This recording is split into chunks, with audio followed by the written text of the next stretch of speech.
شركيات الشيعة. شركيات الشيعة.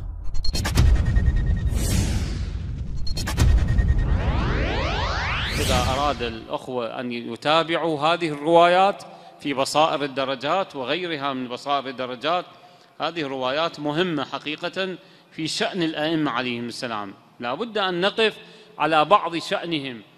نور، أجسادهم نور، أرواحهم فوق تصورنا، لا يمكن أن نقول أنها نور، أنوار، لكن هل هذه كهذه الأنوار؟ لا نعرف. هل أحدنا يستطيع أن يعرف نور الله تعالى؟ الله نور السماوات والأرض، مثل نوره كمشكاة. شنو هو النور؟ شنو هي المشكاة؟ مثل نوره كمشكاة. شنو هو المشكاة؟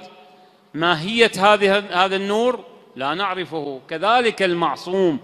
لذلك الإمام الصادق عليه السلام يقول: نحن من نور ربنا كشعاع الشمس من الشمس. نحن من نور ربنا كشعاع الشمس من الشمس.